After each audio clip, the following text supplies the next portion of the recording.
I asked him before we started playing. I said, "Hey, so is this similar to like a control deck, mono blue, mono black, something like that?" He goes, "No. Don't worry about it. Okay." Turn like 2, maybe turn 3, plays a card that says your EX and VMAX, all your cool shit in Pokemon, cannot deal damage to my Pokemon, basically. So I could only hit him with basic Pokemon, and then he proceeded to just counter me down with like pingers. Basically, it was the most controlly deck you could make in Pokemon.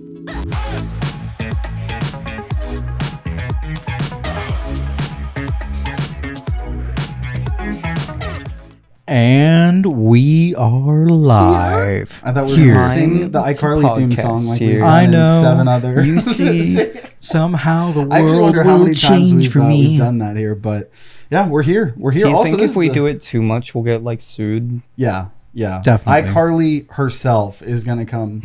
Where? Shut down. iCarly is going to come and shut us down. She's going to come with a baseball bat. Carly? Yeah, that's what it is on the birth certificate. But also, this is the first time we've filmed in technically the new studio, right? I mean, it's all the same stuff that we've been using, but we're technically here, and we're gonna talk about card games because we realize we've talked about a lot of different genres, a lot of different things like that, and we've never just talked about card games. And we are card gamers. Dude, I just realized I should have worn my Magic the Gathering shirt. I just got it. Oh yeah, that would have been couldn't perfect because you've been wearing it the last day or 2 straight because we've been playing just Magic and Pokemon. I mean, yeah, it's fine, but they can't smell me. Been on a card game bender recently. I have. I mean, I have been dragging Holden and Daniel along by like the back of their ankles, just begging, please play my commander decks with me, please. They're not that strong, I promise, please. And then meanwhile, the one that I like playing is just filled with like, all right, so I'm gonna put my graveyard or my library into my graveyard, and then I'm just gonna play all of that back for free. But the most recent one we did, because we went to Colorado to actually get Red, bring him back here to Texas for a little bit. We should probably explain that because that was pretty cool in of itself, right? So do you guys mind? Yeah, absolutely. Go for it. So I'm literally just about to buy the plane ticket, right? And then I think I'm like, all right, let me see. I'm in Utah, by the way, about Salt Lake. And I was like, let me see if I can convince Holden to drive the 21 hours it is or something like 23 or something. 23. It was a long drive to come and get me and then drive back and bring me back. I was like, I'd pay him for it. And he's like, well, yeah, that would be cool. But what if we had our friend that lives in Durango go and get you and then we just meet you in Durango and pick you up from there because Durango's pretty close to Salt Lake. Oh, cool. And then more of our friends caught wind from Montana that this was happening. Yeah, Brittany and Aaron, yeah. And they were like, well, we'll just go and pick you up on the way to Durango because it's literally on the way. So they came from Montana. Okay, they came from Montana, drove all the way down, picked me up, then kept driving while Holden and Caitlin and the crew came up to Durango. They all met. We transferred me like some sort of drug, and then they brought me back down to be dispersed amongst the population in Texas. Until you leave us again for Oregon. He's like a migratory bird. I kind of like the fungus idea. I'm like a migratory spore. Does fungus migrate? I had no idea. Well, I've ingested it, so it's making me migrate. He's crossing state lines with it. Every time I like accidentally share a drink with someone or something like that, or my vape or anything like that, or a bong, it like just transfers the spores that I took from shrooms at an undisclosed location that may or may not be North Texas. And whoa. And then it doses people, and then they have the spores, and then it travels. What happens when everyone gets infected? The singularity.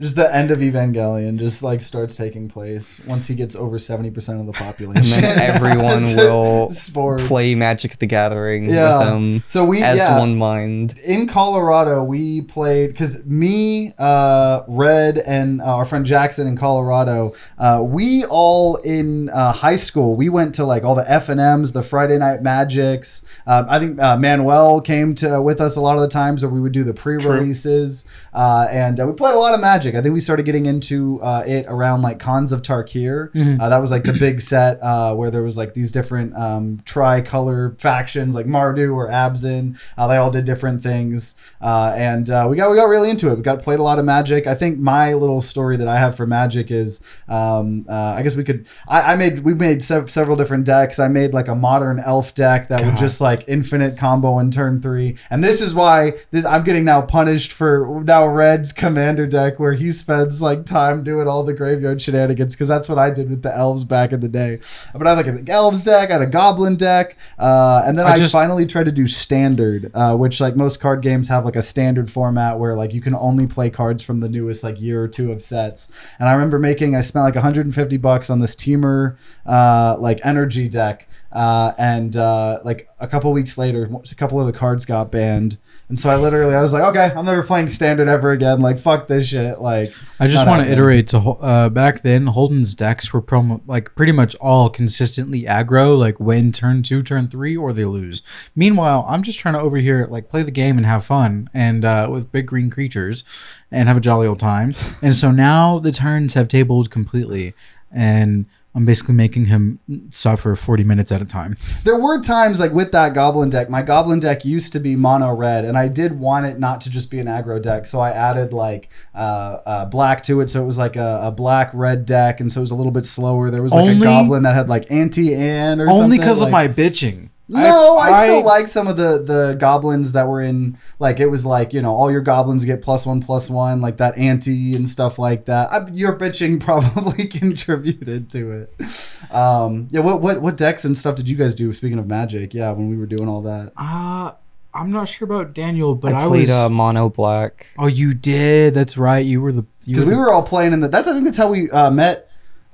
Is that how we met? You technically, Manuel, or how we spent a lot of time together, like at the after school library? I'm not sure if we specifically met like that, but we definitely did spend a lot of time in the library after school, at least like consistently, you know? Yeah. See, I remember when you had the aggro deck, and my solution to it, instead of bitching like Red over here, was to make a even more toxic prison decks to go against him. So the first thing I'd made was like a pingers deck, which was like a bunch of creatures that you could tap them to deal 1 damage, so I could just instantly kill all the goblins as soon as they come out. And then that wasn't like fast enough.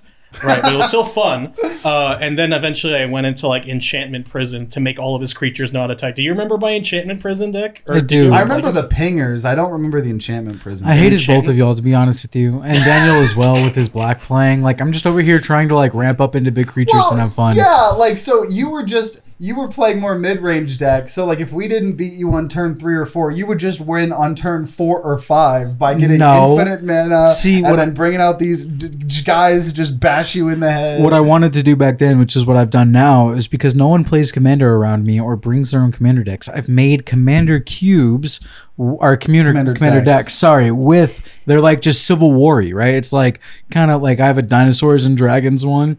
It's like, and then the Faladar is a new one where it turns everyone's toughness into their attacking power, which is pretty cool. It turns all the defenders that you have, which can't block or can't attack, into things that can. So I've made like walls and like Civil War-y type stuff. So I've accomplished what I couldn't do as a kid, and I can do it now, and I did it with money. So money OP. Yeah, money and so burr. That's a whole other thing too. It's such an expensive hobby. It is. Oh yeah, especially Magic. Magic is insane. I mean, I remember when they released Magic Arena, and everyone was bitching about the prices because it was way more expensive than any other online card game. And Wizards was just like, we hear you, but we're Magic. We can charge a premium. Like, people will pay, and people pay. Red was telling me the prices because when Magic Arena came out, I spent a tiny bit of money just doing some of the drafts, because drafting is one of my favorite things to do for any card game. I literally I was 2 days ago. I looked at these prices, by the way, so these are freaking current as of like 2025. It's crazy they've even gone up. A standard deck in Arena, if you wanted to spend real money for it, cost $100 for the deck, and it's just a pre-con, so it's not even that good of a deck. $100, $100 real dollars for a virtual deck. Yeah, crazy. It's, I mean, astronomical, and that's just Magic Arena. Like, don't even get me started. Like, I am, and this is probably a hot take, But I do like a lot of the alternate dimension sets that they do. I think they're cool. Alternate universe. Alternate universe, yeah. Especially when they align with the things that I do like. They do some Walking Dead cards, SpongeBob cards. SpongeBob ones are cool, man. Cards. The Fallout cards are sick. The SpongeBob, like, art stuff. Have you, like, the counter spell where it's just SpongeBob doing that face, I just hate that Wizards of the Coast seems to just have gone so, like, those SpongeBob cards, that wasn't a whole set. It was just the secret layer. Oh, it was the secret layer, you're right. All these premium things where I think it all started with the Bob Ross lands, and they did some lands that had Bob Ross art on them. They're like, for 5 lands, it'll be like $40-$50 or whatever. And now they, like, charge, like, they have, like, higher tier boosters now, collector's boosters as well. Right, but for the most part, a lot of the things that you're paying extra money for are just cosmetic value. Like the reprints, sure, there is a maybe small fraction of these secret layer drops that are including reprints of cards that don't see too many reprints. So it's, instantly, these things are going to be worth a couple $100, just for that one, that one $60-$70 reprint. Now the whole pack of 5 of them is now worth a bazillion. Yeah. But in general, they are usually just cosmetic, right? And the thing with the sets that not a lot of people talk about, in fact, some people complain about it, but they usually add a lot of interesting mechanics. I'm not going to say cool. I'm not going to say unique. I'm going to say interesting. A lot of them, sometimes, like, there's a mechanic in multiple sets that does the same thing, and it's like, I've seen this before. Sometimes it's not, though. Like, Delirium's relatively new. There's some stuff similar to it, but very cool mechanic. Basically, if there's an X amount of cards in your graveyard, then it'll do an extra effect, like +2/+2, or Winter. I think it's Winter Silical Opportunist. I have stolen and from my commander deck. I love them. But if there's 4 more different, you exile 4 more different creatures or whatever from your graveyard, and you bring one back, basically. And so, like, I don't know. There, some of these cool new sets are like, there's mechanics like that, and they're just making sets at an insane pace now. So we're getting lots of content. That's a whole other thing with Wizards of the Coast. If you look up, like, graphs of, I'm sure we'll try to find one, like graphs of how many sets they used to release. Like back when we were back in my day, they would do the thing where it would be like blocks, right? So there would be in the Khans of Tarkir block or whatever it was called, right? There were like 3 sets. It was like Khans of Tarkir, then it was like Fate Reforged, and then it was like Dragons of Tarkir or something like that. And, like, so you'd have 3 sets released a couple months apart from each other, and they would do what? Would they do like a block like 3 different times a year? Or? I was gonna say, weren't they? It was like, weren't they a little bit longer? I think it was like maybe 2 blocks a year. It wasn't even 3. So it was like it was like a year and a half. Sets, right? A year, maybe they would occasionally. They would 3. do or 2 sets in a year. Like, I think 3 would be a year and a half, because like you said, it was these blocks that they would treat them as, and I think each cycle was about a year and a half before they get the new one. Well, and then they would maybe have like an extra one, like they'd always do like the 2012, 2013, 24. They'd have like a standard the core set. Core set, yeah. But yeah, now if you look at a graph of how many sets that they're releasing like every year, now it's like up to 20, 30 of them, because obviously they're just trying to get, Well, no, that's a lot. Yeah, 20 to. No. I think no, if you're including, for this year, I think we're looking at a Marvel set, a Spider-Man set, and then we're looking at a Final Fantasy set, plus 1 more from whatever core thing. So that's 3. Could you look up, Manny, how many sets came out in 2024? I'm just curious. Sure. I'm gonna wager it's less than 10. No. I think more than 15. Are we counting full? Are we counting half sets as like? I would secret say layer drops? Not secret layers, but yes to, like, if it's like a half set. Full set release schedule for 2024. Let's see. We have Ravnica Remastered, Murders of Karlov Manor, Ravnica Clue Edition. Are we gonna count that? I don't know the context. I don't even know. How do you know? Yeah. I think that is a full set. And then there's Fallout, Outlaws of Thunder Junction, Modern Horizons 3, Assassin's Creed set, Bloomborough, which is the set we're going to be drafting. Oh, yeah, we are going to do a draft after this, yeah. We got Duskmourn, 10, House of Horror, 11, Foundations, 12. which is in November 15th. I think you undercounted that. I think we're already at 14 or 15, 3, right? 4, 5, 6, 7, 8, 9, 10. So it looks like there was 10 sets, and I don't think that's even counting like all that special stuff. So 10 like lineup, bigger sets. Yeah, 10. It has play boosters. But either way, yeah, because I don't know what we're counting shit. as. Yeah, exactly. They started doing all the other different things with the So premium I mean, and stuff. it's still an increase for sure from when we were playing versus getting Wacky. 2, maybe 3 sets a year. Now we're getting 10. Yeah. But like I said, like a lot of people complain about that. I like that. I mean, it's in addition to, it's more things to play with. I mean, you don't have to, I guess, and specifically because I don't play standard. I mean, screw that shit. Yeah. I just have no it's interest. just like, I think a lot of people either play Don't want to standard throw money or into Commander. a fire. Yeah. Well, so the problem and the reason I like Commander so much now is because it's But you should explain what Commander is maybe for people. True. I'm not. Because there's so many different formats, right? We said Standard's the one where you can only use more cards. Magic has then things like Modern where you're allowed to use like, normally the last like 10, 15 years. Like there's a bigger list. Yeah. Oh no, Modern is way bigger than that. Modern is just from 8th edition forward, I believe. Yeah. Okay, yeah. So it's just been getting progressive. It's basically mirroring like Legacy at this point. I haven't kept up much with Modern, but I know for a fact that it's just been getting insane lately. There's been like a lot of bans, and it's like basically a turn 3 format. Before it used to be a turn 4 or 5 format, but it's like a turn 3 format. Yeah, just kind of insane. Just who can get their infinite combo off for. So those are all the normal things. There's the cool things like Pauper, like you can only have, you can use a lot older cards too, but they all have to have been common at some point in time. But then probably the most popular other formats, Commander. Yeah, so dude, Commander's super sick. It's, I mean, you get to choose, and people build their whole decks around basically one card. You choose one legendary creature. It can be a planeswalker as well. And it starts, excuse me, I got the burps from the coffee. It makes me feel weird inside. But it starts outside of the battlefield, and you can play it at any time for its mana cost. And a lot of the times they'll have crazy abilities, like when they enter, look at the top cards of your library, whatever, and put a dragon or a dino, for example, onto the battlefield. I've built decks around those. Super cool.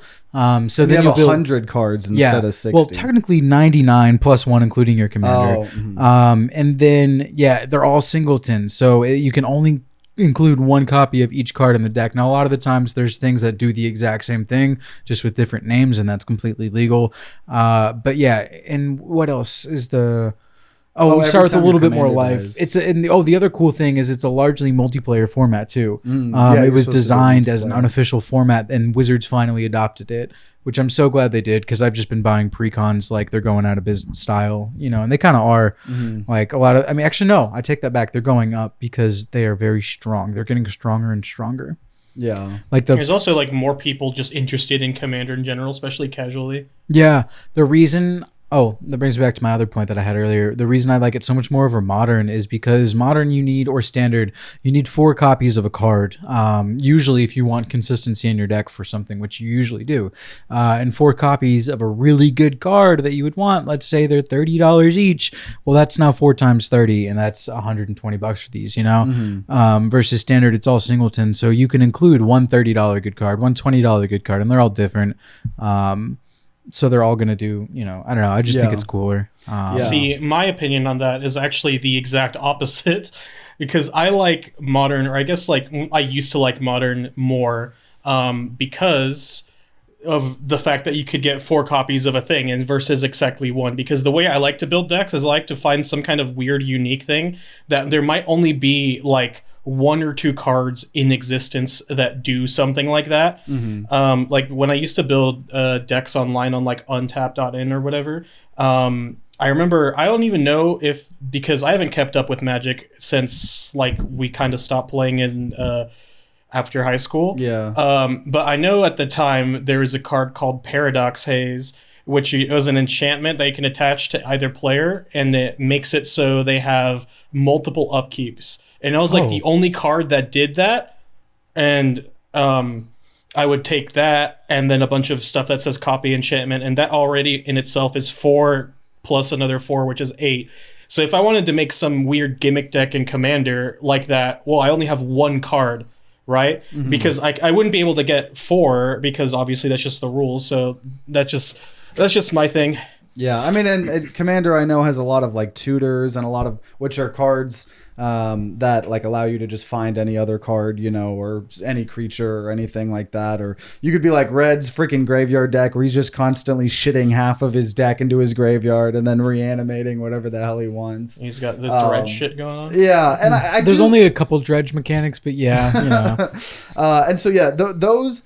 So Red's kind of rediscovering this love for Commander. I also do want to clarify right quick too, the infinite combo, because there's a lot you can. I mean, like $30 would break this graveyard deck that I keep talking about, and just have like 2 or 3 infinite combos. That has no interest to me at all. I don't want to play against that. I mean, it's kind of fun occasionally, but I want the decks to feel like grittier and teethier against each other. Like I think they've divided Commander into 5 brackets now, with bulk of your infinite combos being on bracket 5 and 4, the highest ones. So I guess I prefer bracket 3s, low bracket 4s, stuff like that. Yeah.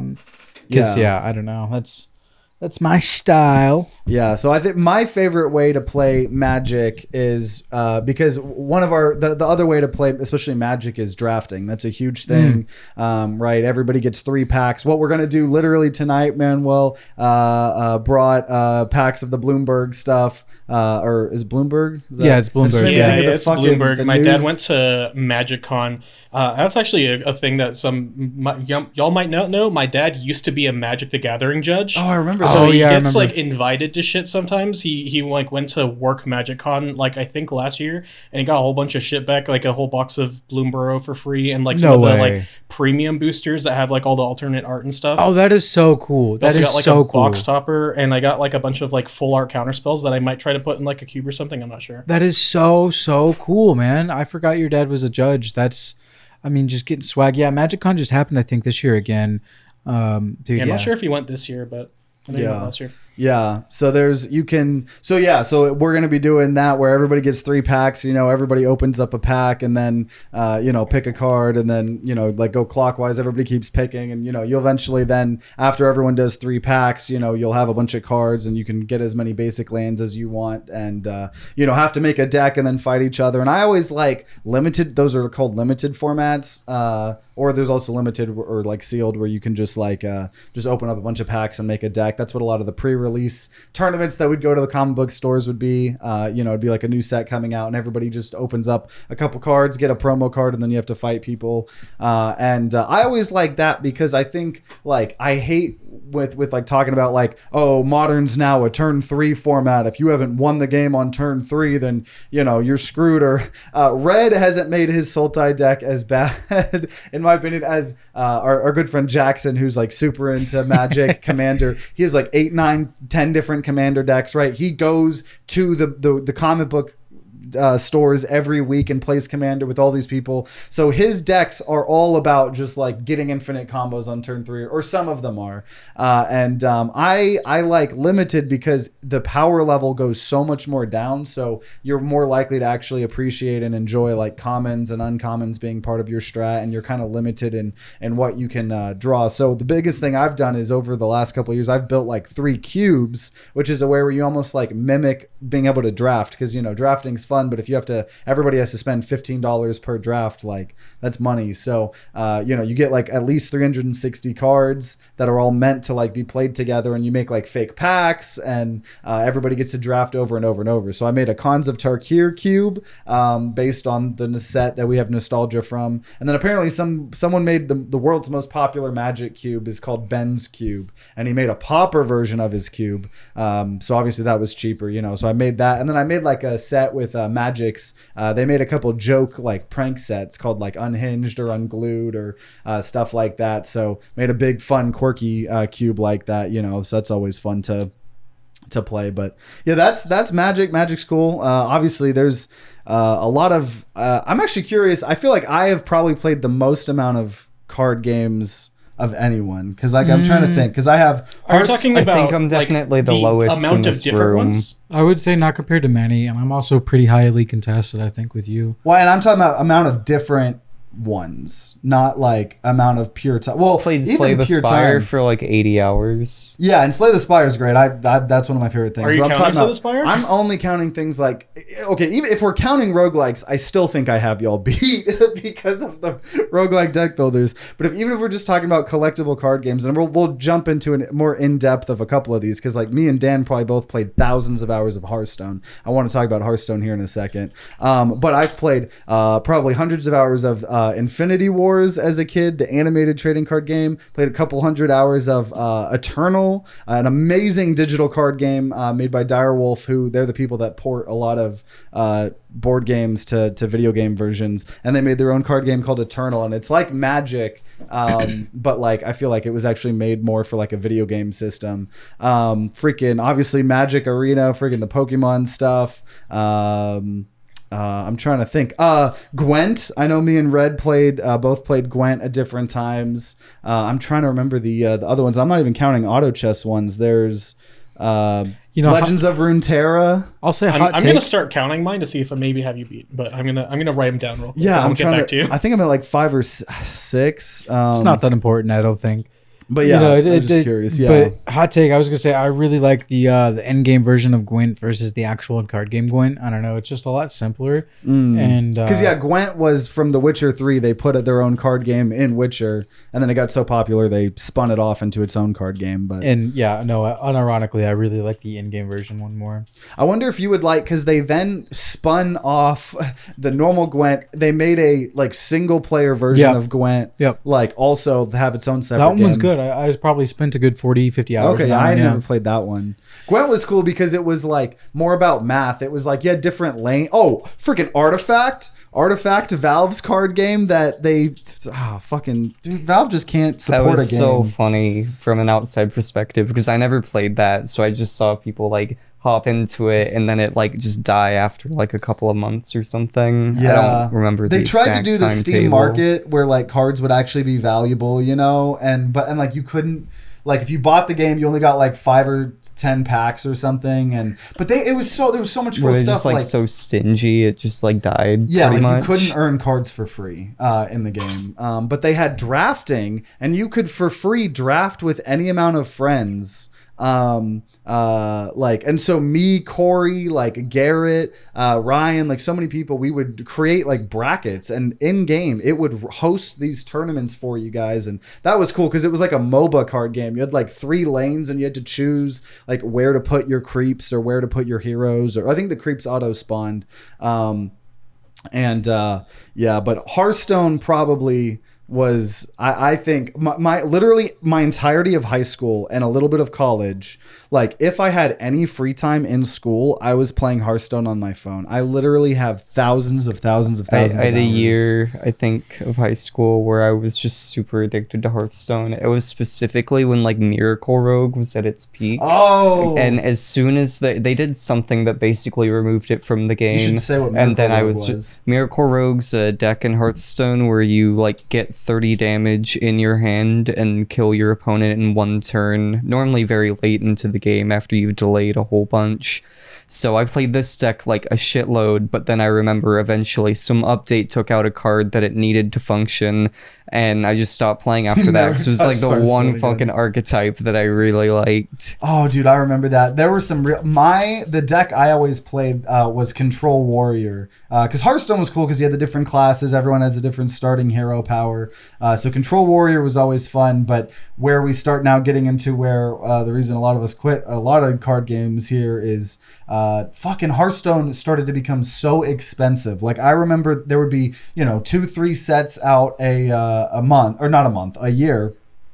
And like I would spend like $125 on like a shit ton of packs at the beginning, and I would only have like 20-30% of all the rare cards. And like Control Warrior was always known for being called Wallet Warrior because it would be like you'd have all these control cards, then you just have all these crazy legendaries, like late game legendaries, because that was a problem with Hearthstone early on, is all the legendaries were these big creatures. And so if you wanted to do anything more control-y, it was like you had to like it was so much more expensive. Yeah, just like started to be. I mean, I probably spent thousands and thousands of dollars on Hearthstone over 5-6 years, and like that doesn't seem like that. Well, that is a lot, but like it's even more if you consider like we were just in fucking high school, like trying to spend Extra money, broke. like yeah. I think the major problem with a lot of these card games is the fact that they're all just getting to the point where they're money hungry. I mean, Wizards does the same thing where, I mean, just releasing all these sets, it's like, I kind of like it, but also, also the main point. They got to him. They got to him. They silenced me. Hasbro. Oh yeah, Hasbro owns Wizards of the Coast now. But yeah, no, the main point of releasing all these sets is to generate more and more money, and it's like Pokemon is also equally as guilty of it. I mean, you are a huge TCG player, and you haven't even been able to buy Prismatic Evolutions. Yeah, like, I want to talk about that here in a sec. Yeah, I mean, because of the I don't know, the whole community is just structured to be taken advantage of from scalpers, to be honest with you. Like it's just set, capitalism wins. I don't know. I don't know how to fix it, man, to be honest with you. Like it's really sad to watch. Yeah, because what's going on with so for me, right, I haven't, besides like the cubes and stuff, like I mean, and besides Red getting super into Commander recently, our boy Jackson, he's been up in Colorado playing Magic, I think, this whole time. I don't think he's stopped. He just did the Commander and stuff. So besides the occasional cubes and stuff, I haven't really played too many physical card games for a while, right? Been playing other card games I played a ton of. Duelist, that was a game. Also Faria, that was a game. I'm gonna keep just remembering, because I swear I think I've played about 20 to 30 different of these collectible card games. And yeah, Manny, if you think of, have you thought of any that you've played that I might have not played? He's gonna have a list of 30. Oh no, I promise you. have a list. I want you going. to start listing them, but give me time to interrupt and tell you if I've played them, because my card game ego here. Well, I'm yeah. curious if there's any that you've played that I haven't. Oh, I know. There's some that I've What? played that you haven't. What? So okay, we got And Legend. not roguelike deck builders. No, it's not roguelike. Okay, deck builders. I got Legend of the Five Rings, the new edition. I got the Maple Story card game, which I think that no one even knows exists, because people think Maple Story and they think of the MMO, but they actually had a card game. And funny story, I didn't think it was an MMO. I learned about Maple Story through the card game when I was really young. Really? I remember Red showing me Maple Story, the game, as a kid, like a kid. You were into it, Yeah, right? I loved Maple Story, the MMO, dude. It was a good mobile game, but that's about as far as it went. And I think as a kid, I played Legends of the One Ring with probably you, man. The One Ring? No, that I'm pretty sure. Legends of the Five Rings. Sorry. Okay, yeah. I was like, the One Yeah. Ring is like, No, that's a Lord of the okay, Rings. damn. Yeah. I fucked myself there. No. I got Okay. Duel Masters, which I'm not sure if you've played. What is that? There's a lot of games that like were like technically offshoots of Wizards of the Coast that my dad would just bring, and I just had the advantage of playing them once, and now they're on the list. Fuck, So yeah, get you fucked. might have me beat then. Yeah, I've never heard of that. Yeah. Keyforge, I know you've played. Keyforge. Ooh. Okay, wait. I'm sorry. I want to interrupt you about Keyforge real fast. Okay. Keyforge, because we're gonna. There's so many card games. It's gonna be hard to do deep dives on all of them. Every single card game here, for the most part, is the same, right? Collectible card game. Like you have to open up packs. There's gambling involved in general, right? Keyforge was super cool because it was a unique gimmick where you would not buy packs. You would instead spend $10 and buy a deck, and the decks were randomly generated. You could not change them. You could not disassemble them. And also, it was a cool gimmick where it wasn't just about killing your opponent. The goal was to forge 3 keys before your opponent. So there was combat, but it was more to like kill the opponents, and that was really, really cool. But sorry, yeah, continue. That was cool because of the random deck stuff. I loved that I got concept. a whole bunch of fucking like bling for Keyforge. I got like these really nice like wooden like handcrafted tokens in an entire box, like from one of the board game conventions I went to, and then like right after that, everyone was no longer interested in Keyforge. Everyone was like, "Well, fucking hell." Owned. But yeah, we got Keyforge. We got Android Netrunner, which I think you might have played actually. Ooh, me and Red got super into that. Into that. As when you were staying with me in my parents' house. Dude, yeah, we were just for a period of a long time. Like I lived there for like 3-4 months, and that's all we did was play Key. Yeah, I think Netrunner. to this day, Netrunner is the best card game I've ever played. Like it's so interesting. Yeah, me and Red had to spend like 4 hours learning how to play because it's asymmetrical. It's like the cyberpunk. It's like takes place in like cyberpunk era, and like one person is like a Netrunner and trying to hack into corporations, and the other person plays as a corporation trying to not get your servers hacked. And that was made by Richard Garfield, and technically that IP was owned by Wizards of the Coast, and then what is it, Fantasy Flight, the people that then made Keyforge as well. They were doing such a good job with it. Wizards of the Coast was like, yeah, we're not gonna renew renew the rights to that, and so there's no more Netrunner. Gotta love corporations doing corporation shit. Healthy competition. Think about the better think about the consumers. It's so good for the consumer. We do it all for the consumer. Yeah. The other so right, I haven't gotten into a physical card game in a while, but me and Caitlin, I guess apparently along with like everybody else in the world, is getting back into Pokemon cards, right? Because I had some Pokemon cards as a kid, didn't really play, just collected as a kid or whatever. I have a freaking Charizard. It's not a first edition Charizard, but there's like one of the early Charizards. If I had taken better care of it, maybe it would be worth a couple thousand, but it's cool. But they had some of their most popular sets ever of all time, like 151, where they like did this special set of all the first 151 Pokemon, most popular set of all time. Then you have Prismatic Evolutions, Red was talking about earlier. Everybody loves the Evolutions, so obviously that set was crazy. And me and Caitlin have not been able to find Pokemon cards for MSRP of like any of the new sets like ever. Like I have to pay, even the comic book stores are charging scalper prices, and I'm so jealous. Red's over here getting back into Magic, and he's going to all these comic book stores and he can actually find shit. And honestly, they're not like super high priced as well. Like there's been a couple pre-con, because I've been loving buying these Commander pre-cons, but it's so weird. Like places like Walmart, GameStop, Best Buy, because they're a company and a corporation, I mean, they just sell them for MSRP pretty much. So like I found a couple decks like Mothman for like $30 when most other places were like 40, 50, stuff like that. I just thought was really cool. And I have been getting super lucky because Magic has the collector boosters. They and I've only ever found one of those, which I bought one. They're honestly not that much, and like they're not incentivized that much unless you're buying like the ones that have a chance to give you a super rare something. Most people, if you're buying boosters, you're just buying them to get cards. And can you find the full arts, like the quirky ones that you would find in the collector boosters, in normal boosters, just at a rare chance, or is it like no? Secret Layer art is specific to Secret Layer. Well, yeah, but what about the collector boosters? Because those full arts and those aren't Secret Layer stuff, are they? Oh, I see what you. Oh yeah, sorry, I got confused. You can. It's just secret. The collector booster is exclusively foils. Like all full art, but the one I opened, which was Aether Drift, it had a dual land that was colored and foiled, but it was the same as any one you would find in a regular pack. So because Pokemon just they're now doing full. I think that's a thing a lot of card games are starting to do now too, is they'll start like all the full arts and stuff and the alternate conditions and stuff like that. Pokemon, that's where a lot of the scalping value, not even scalping, but just the value of and chase cards and people trying to get the full art Bulbasaur and full art Charizard.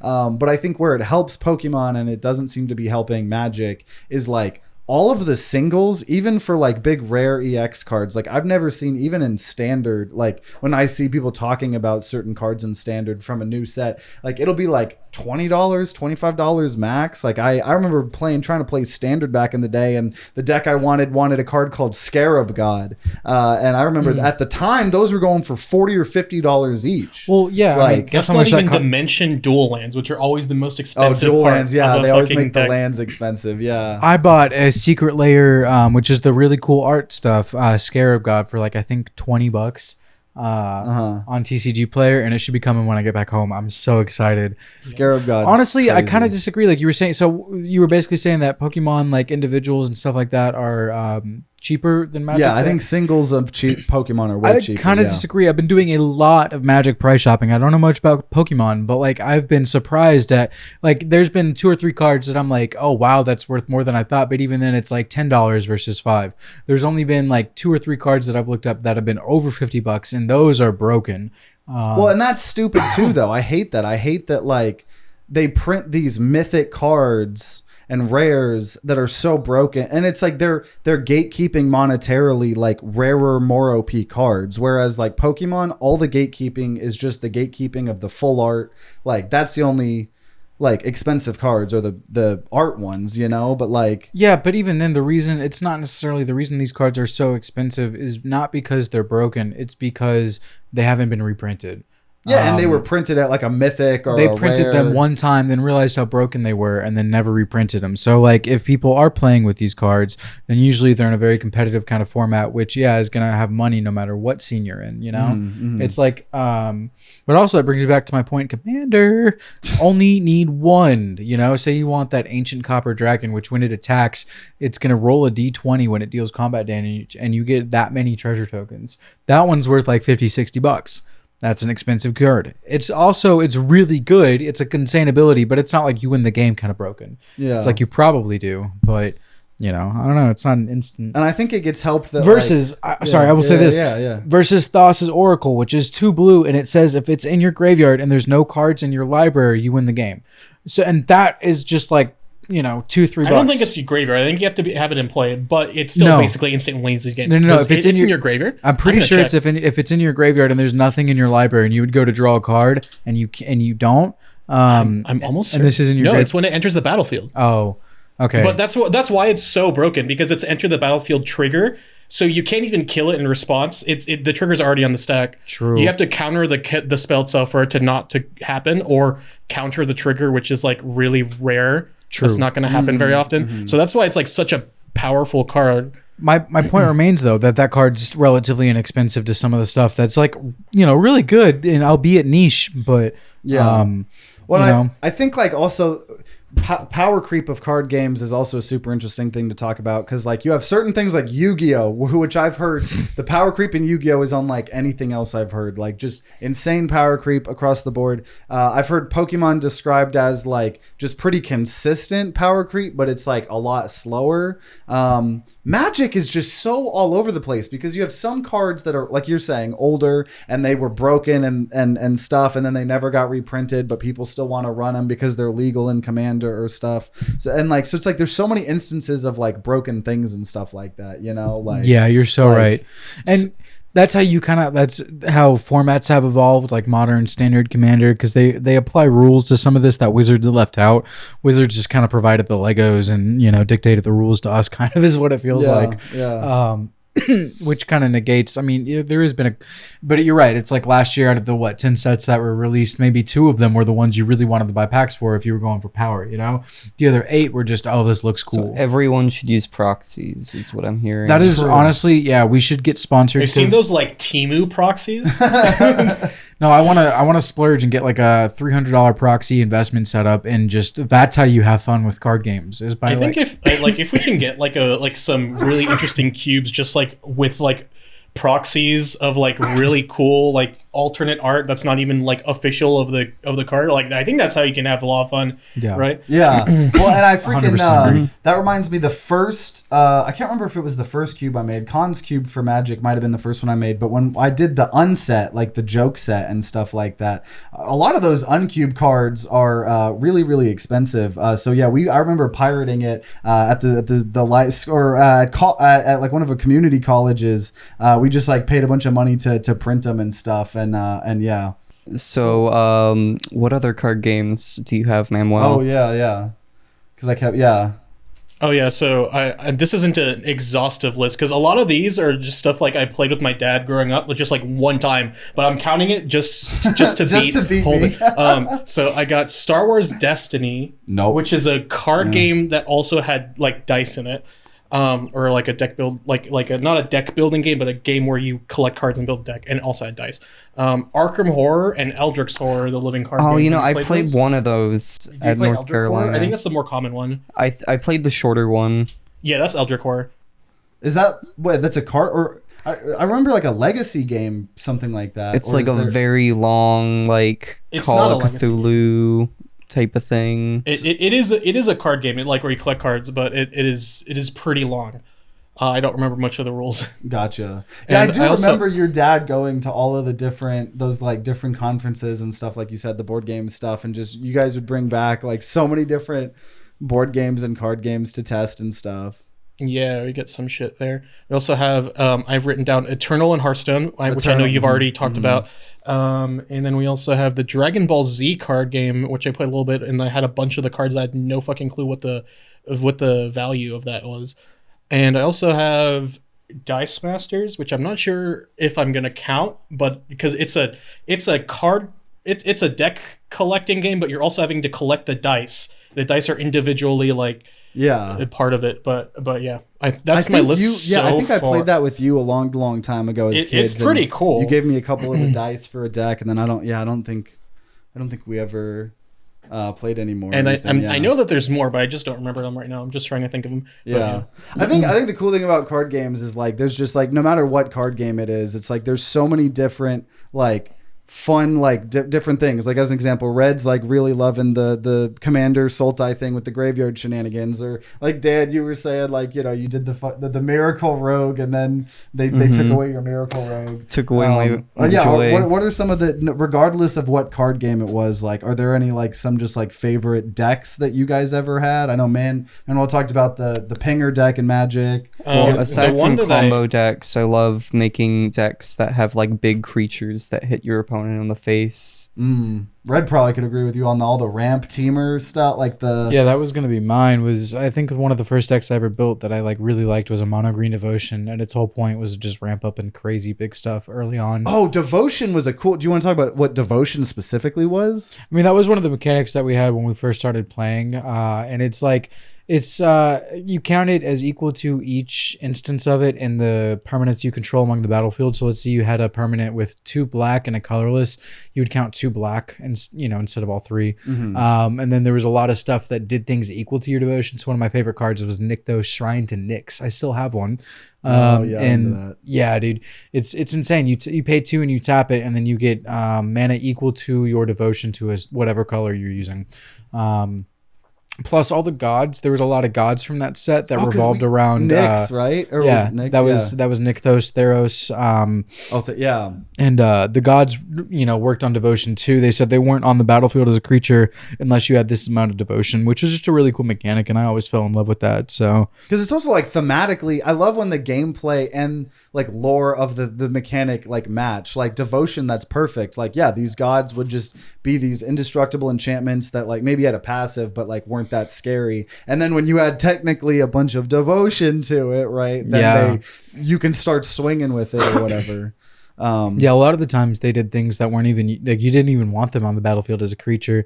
Like Scarab God, you mentioned it earlier. That's just when it's on the battlefield, it's doing you wonders. Whether your devotion is there or not. What about you, Manuel? Any other decks and any card games that you loved? Obviously your pingers.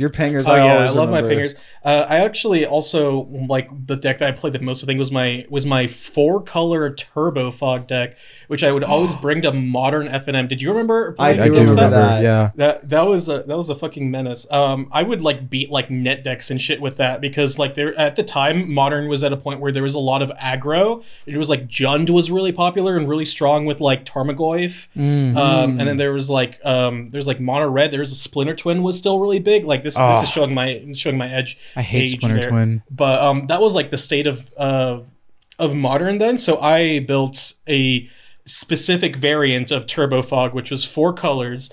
I had a land that was like tap for any color, and the downside is it gives your opponent a 1/1 creature, which I wouldn't care about because I would fucking block all the damage anyway.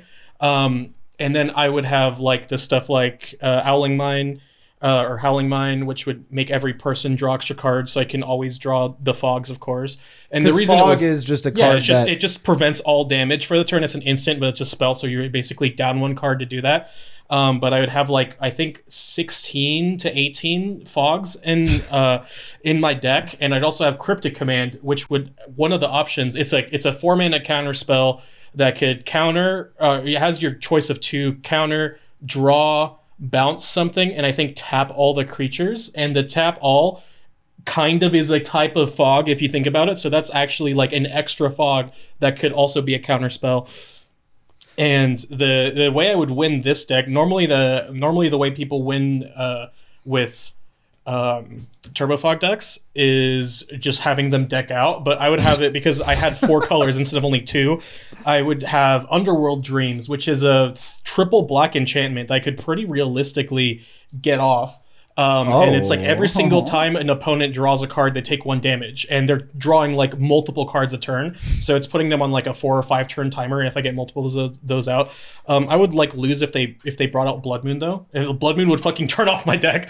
I would have to counter that. Blood Moon turns all non-basic lands into mountains, which is not good if you have mostly non-basics and having 4 colors. Red was also part of my deck because I also had Fever Dreams, which is a 1 colorless, 1 blue, 1 red, that at the beginning of each player's end step, including your own, you draw a card, and if it's an opponent that has more than 4 cards in their hand, they take 2 damage, which is a really good because most of the, like, every player draws, your opponent gets the first draw, which is the major downside. But with Fever Dreams, you get the first draw versus them because it's at the end of the turn instead of the begining.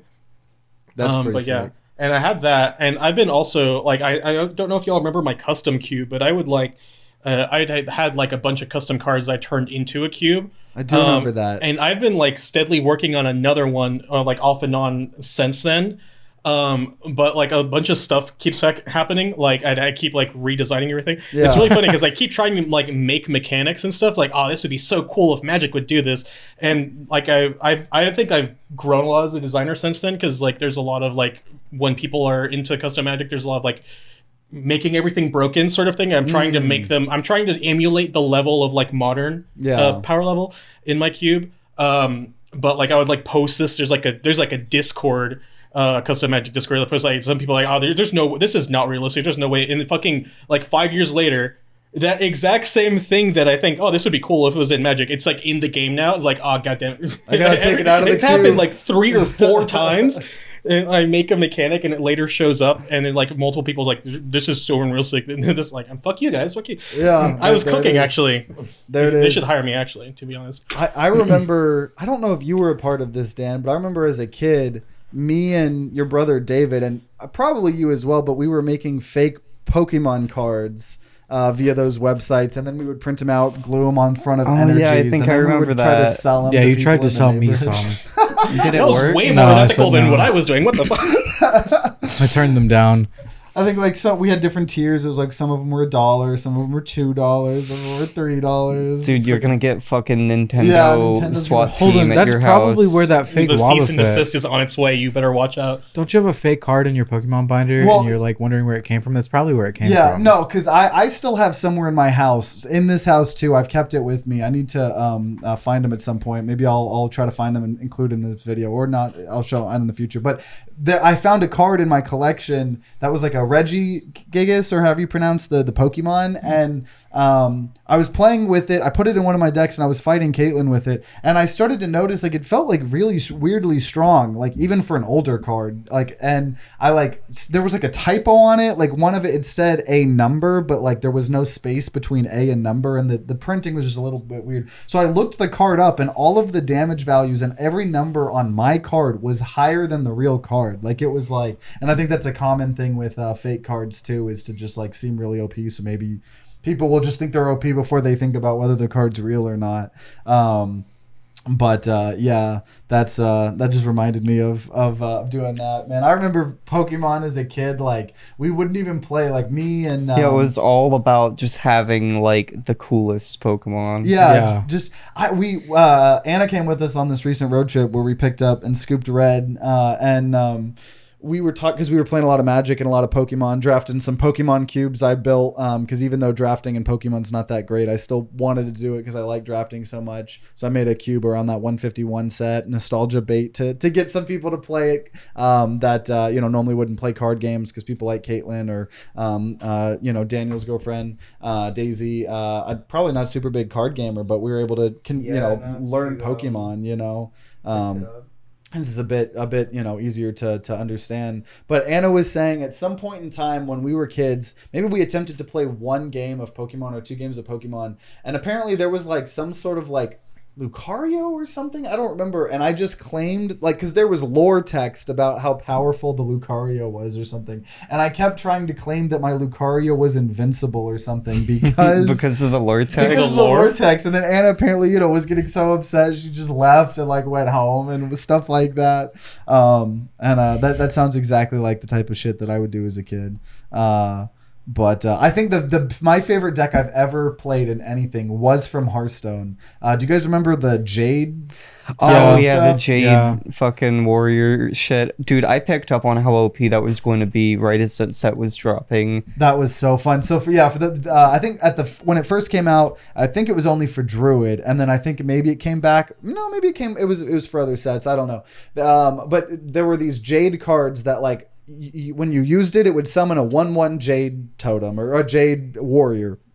And then the next time you summoned a Jade anything, it was going to be a 2/2, and then a 3/3, and then a 4/4. And then with Druid in particular, Druid had a card that said you could choose one, because that's a big mechanic for Druid, is getting to choose between things. And then you'd have some legendaries that are like, you're allowed to do both. And so there was like a one cost that was like, you either just spawn a Jade Druid, or you shuffle 3 copies of that card into your deck. So technically, if you had that card in your deck, you could prevent yourself from ever milling yourself. So you could try to play a super control-y Jade Druid where you would just keep summoning bigger and bigger Jade totems. And I just love infinite scaling of like anything like over time. That's like one of Red's commander decks that I've been using is this Abzin deck with a bunch of walls and defenders. And one of the ways to play it, I think, with one of the commanders is where you just what is the commander name called? Felidar the Steadfast, I believe. That's the one that makes it where you attack with your toughness, not your power. Yeah. So if you have a 0/7 wall and then you bring this commander out that says it does damage equal to its toughness, you make the walls pretty scary and you just beat people with walls. And then it also says people with defender that normally could not attack can still attack. But I like we tried a different one that I want to try some more, where it's like if you just have a bunch of toughness, you slowly start either drawing cards or there's some middle effect, and then the final effect is if you have a insane amount of toughness, you start halving enemies HP, like all your opponent's HP. I believe that's Bator's kin to all, and it's going to if you control 10 or more creatures with 10 or more toughness, draw a card. 20 or more, I believe it's untap all permanents you control. It might be a non-land permanents, and then 3 is you start having people's life total, which is just so fun to me. Obviously, like I don't think you can ever kill. Well, it rounds up, right? Because obviously it gets harder and harder to kill people the more you just, they go from 40 to 20 to 10, then 5, and then, all that stuff. Man. But I can't think any other card games that we've missed. Anyone else that like really, because I think Hearthstone took thousands of hours for me. Pokemon. Just real quick story about Hearthstone. You were talking about the Jade Warriors. I think the way it worked was it was split into like 3 like tribes that had 3 of the classes.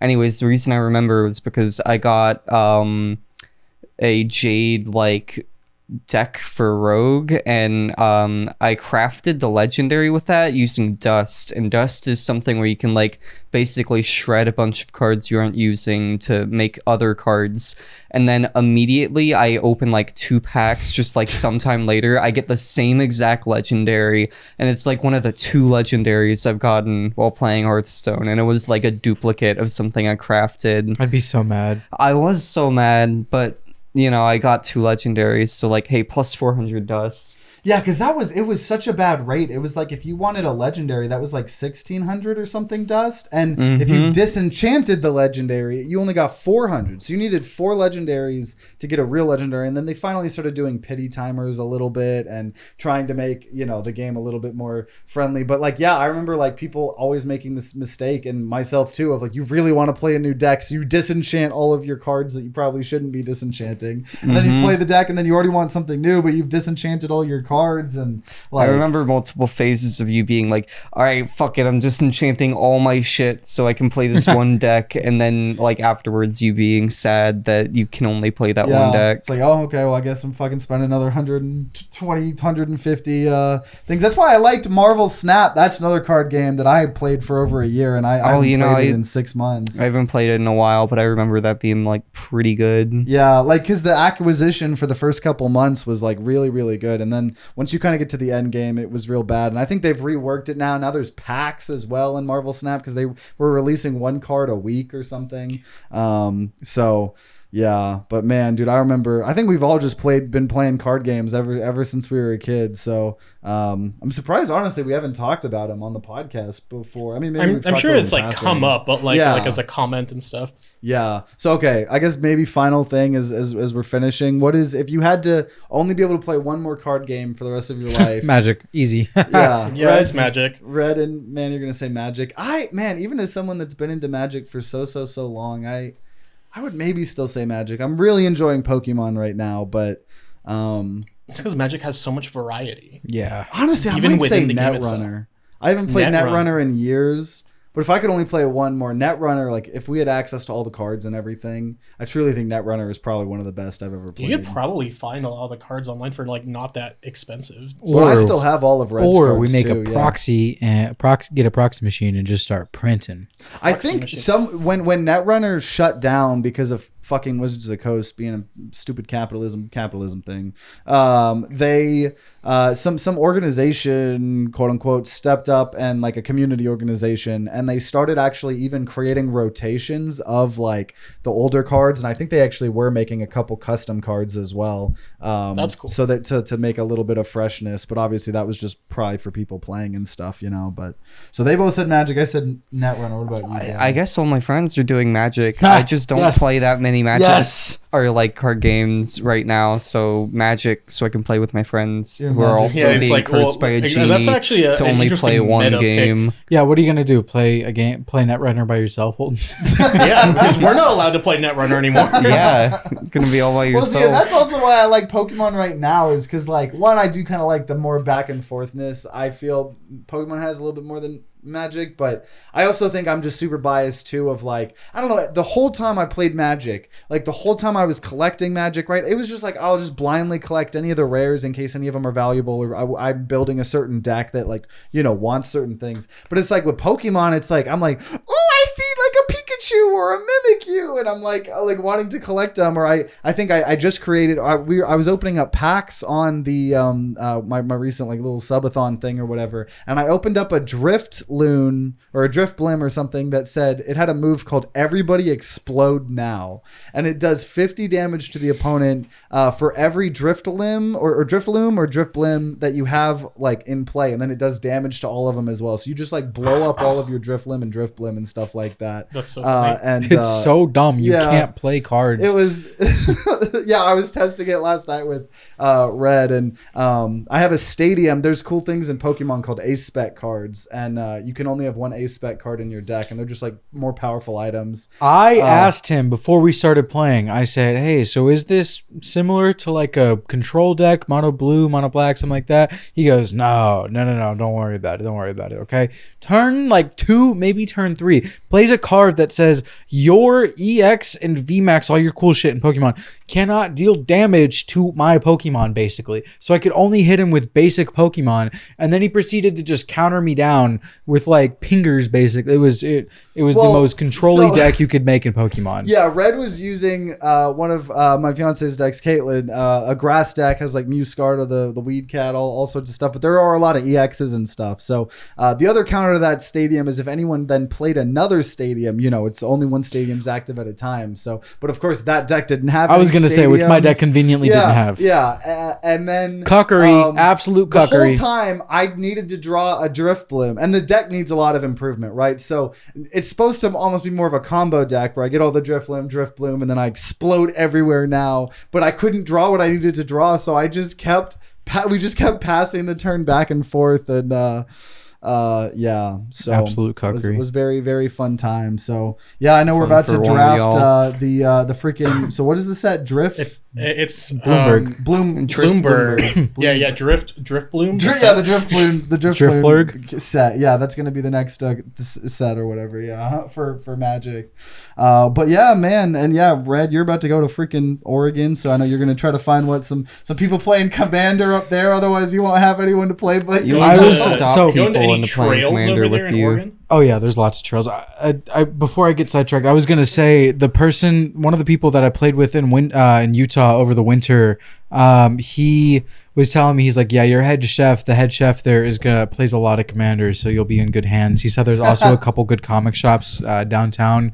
down the mountain that have a good following, and I'm just so excited about that. That's sick. Yeah, That's dope. What were you saying yesterday? You were like, dude, I just need to find a girlfriend that'll play Magic with me. And yeah. No, our friend Jackson was in a relationship where they played a lot of Magic, and I was just always like, man, that's just the dream right there. Just someone that will hold your hand and hold your cards and hold your wiener. That is a way PGer version than what you were saying yesterday. You were like, I need someone that I can just have my dick in, and then I'll take the dick out to play Magic. And that's the only time to take it. I think that's not exactly. No, you got to take it a step further. You're gonna be like, all right, so I'll let you not counter this, but like you gotta suck my dick for it. Yeah, she can hold my cards and hold my wiener. Then that's why I freaking have been really enjoying Pokemon as well. Is because like to be able to play a card game with Caitlin, is dope. That's not fair. That's just not. All right. Well, I'm just gonna go to Tinder and be like, look, this is the only thing we're doing. Okay. Changing his bio to please play Magic with me. We're either fucking or playing Magic. There's no in between. Yeah, well, or at the same time. Whoever comes first goes last. Hey. So yeah, I'm sure I don't know. We definitely wanted to film at least one episode, while we were all here. Why do you think I play Magic with the boys so much? So we'll have to see. Maybe we try to get some extra episodes before while we're waiting for Red to return. My cat is meowing bloody murder out there, wanting to play Magic with us here apparently. Well, but yeah, maybe you'll see Dan and I and Manny or something while we're waiting for Red. Otherwise, maybe 6 months from now we'll have another episode. Be sure to check out the drip feed content. Patreon so you can see the strip Magic that we're about to I was literally just about to say, if you check out the Patreon, then you'll be able to watch me go prepare to decide who goes first. It's a pretty interesting process, and it's going to get very slippery, so make sure you subscribe to that Patreon, right? I think it's like $9.99, a link below, should be something like that. So I think we moved it over to OnlyFans after we got banned off Patreon. You're probably right. Anyway, you had that picture where you're trying to block your butthole with the Magic the links card. will be in the subscription. If you want to see the Magic pentagram covering my asshole, go to our OnlyFans, and we'll catch you in 6 months. Sounds good. All right, Pentagram butthole magic. I'm gonna go get ready.